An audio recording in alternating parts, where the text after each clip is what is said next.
What is up, guys? So last week I started a little series called YouTube Gear, and it's about gear that can help people up their YouTube game. And this is the second installment of that series. And today we're talking about the Canon M50. So last week I started the series off with the Blue Yeti, one of the most popular mics out there for beginner YouTubers and podcasters.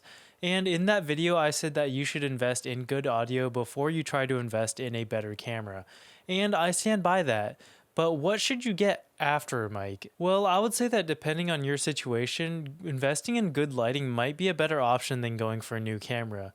A good camera with bad lighting will most likely look worse than a bad camera with good lighting. But that isn't to say that cameras don't have their place, and if you're in the market for a new camera, the Canon M50 is a very, very good place to start. So one of the biggest things that I think makes this an amazing beginner camera for YouTubers is that it has a flip out screen. By nature of the job, you're more than likely going to be doing everything yourself, including the filming. And having a screen that flips out allows you to see yourself, check your framing, check your exposure, and see if you're in focus. I'm not saying that you should be looking at the screen while you're filming, I'm just saying that being able to check that really quickly makes a big difference. The body is also just very small and light as well. So for all you vloggers out there, taking this with you everywhere will be super easy. Like, the whole camera fits into the palm of my hands, and I don't have very big hands. Canon has also done a really good job with keeping the lenses for this camera extremely small as well. So the overall form factor just remains extremely manageable for just about anything. But even though it's super small and light, it doesn't mean it's not well built. The body's made out of a high quality plastic, and everything just feels really nicely put together. The only thing about the build quality I will note though is that the flip out screen just doesn't flip out totally flat. Like, it really doesn't affect the functionality of the screen, it just kind of irks me sometimes.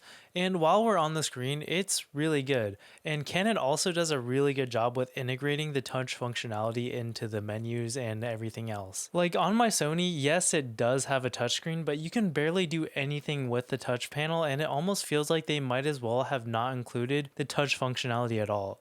But with the M50, you can do just about anything through the touch, which just makes the experience of using this camera feel much closer to that of a smartphone. And I think that's perfect for people who are just starting out and don't really know too much about cameras. You can do things like touch to focus, change settings, and navigate through the menu, all via the touchscreen. And it's all just really intuitive and beginner friendly, so I really can't recommend this high enough for that. The quality of the panel is pretty good as well. It gets bright enough even for use in sunlight, and it's reasonably sharp as well. The EVF though is a little bit small for my liking and was kind of hard to see what I was doing a lot of the time while I was using it. Another thing that was kind of small for me was the grip. It's just extremely small and doesn't really inspire confidence while you're holding it and using it. You just don't really get all that much to hold on to, and it feels like I could drop it at any moment. Also, I think that because the grip is so shallow, they had to put in the battery sideways. And one of the issues with that is that the door gets very close to the tripod mount. So if you have a tripod plate on here, you won't be able to replace the battery and the memory card, which also goes in there. So it's just a bit of a pain in the butt when that happens and you need to replace it really quickly while it's on a tripod. But honestly, that's pretty much the only little annoyances of this camera. The Canon M50 really nails everything that counts. And in my opinion, those things are autofocus and image quality. The M50 has 143 autofocus points and they work extremely well. In photo mode, no matter what mode you're using, it's super fast and reliable. You get face detect AF, which comes in super handy for when you're doing portraits or anything like that. And you also get to use the touchscreen just to tap on whatever you want to focus on, and it'll track it as well, which is just super convenient. Although it only really works well in photo mode if you're trying to track something that really stands out from the background, so I wouldn't say that you should be too reliant on it. I think that video AF is where this thing really stands out from the competition though, because you get access to Canon's legendary dual pixel autofocus. I think that is probably the biggest advantage Canon as a company has, is their dual pixel autofocus, and it has a great reputation for a reason. It's just so smooth and quick to focus. Like, it might even be better than the Sony a7 III that I'm using right now, which costs about 4 times as much as this. Like, seriously, Canon's dual pixel autofocus is really something that other brands have yet to catch up to. Image quality is also really good considering the price point on this. The M50 has a 24 megapixel APS-C crop sensor, which I think is the perfect sweet spot in terms of having enough resolution and having manageable file sizes. And if you shoot in RAW, the files that come out of this sensor are pretty good as well. It gives you very good dynamic range, and you just get a lot of wiggle room in terms of how much you can alter the photos in post-production. Like with a lot of lower end cameras, once you start playing around with the files in Lightroom or Photoshop, they just kind of start to fall apart a little bit. But with the Canon M50, I think I'm pretty satisfied in that area. And not only that, you get access to Canon's famous color science. Now, you can't really quantify or objectively prove that Canon's colors are better than any other brand, but in my opinion, Canon colors look the best straight out of camera. If you plan on doing a lot of color correction manually, this won't really matter all that much, but I think that's really important to mention because it's yet another thing that makes this camera very approachable to beginners. Especially in video, color grading can just be a very daunting task because there's just so much to learn.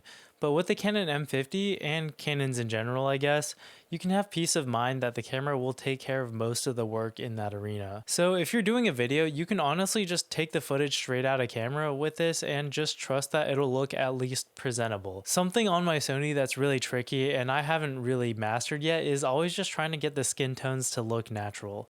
Like every time I edit a video, I spend a pretty significant amount of time trying to tweak the colors and just get my skin to look natural. But with the Canon M50, the skin tones already look good, which just saves a bunch of time and effort. One caveat with the video in this camera though is that while it technically can do 4K, it's not really worth it to use it.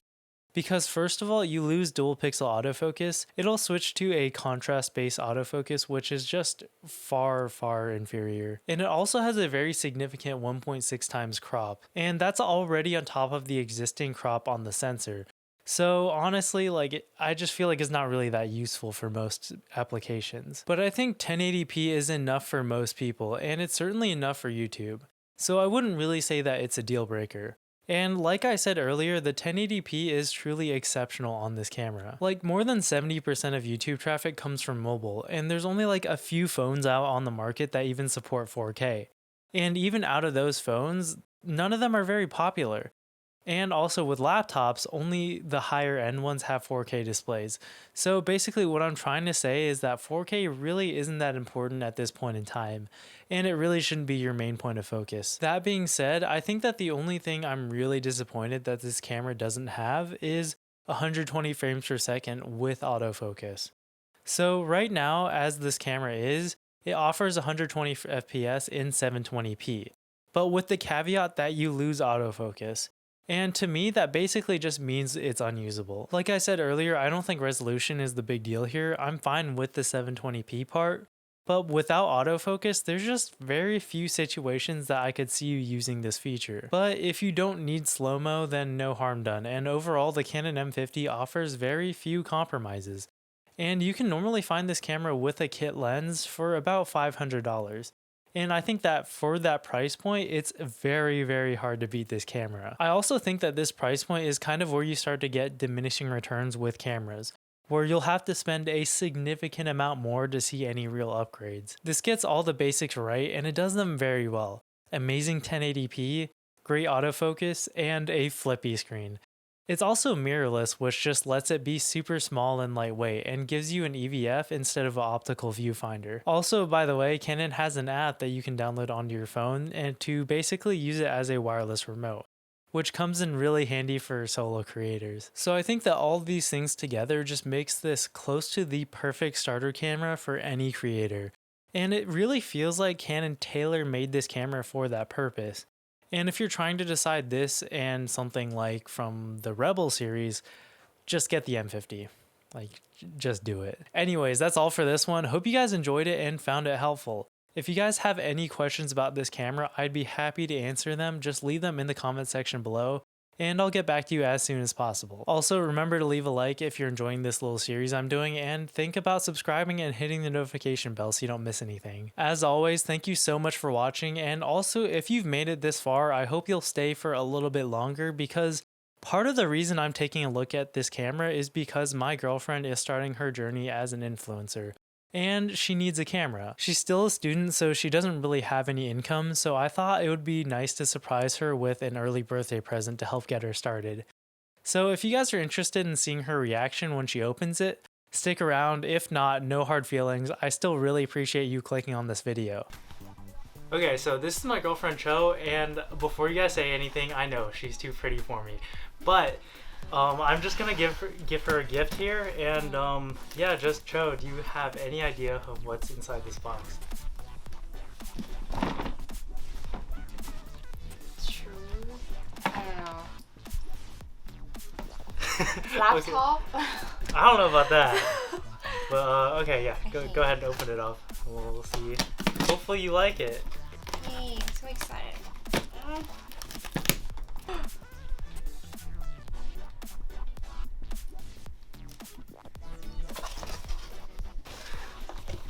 What is this?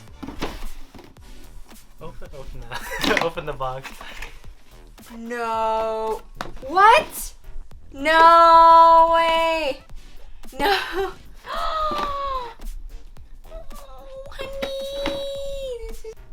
It's so adorable. Yeah, it's like super small and light, right? Alright, so I think she likes it. Yeah, so As always, thank you for watching.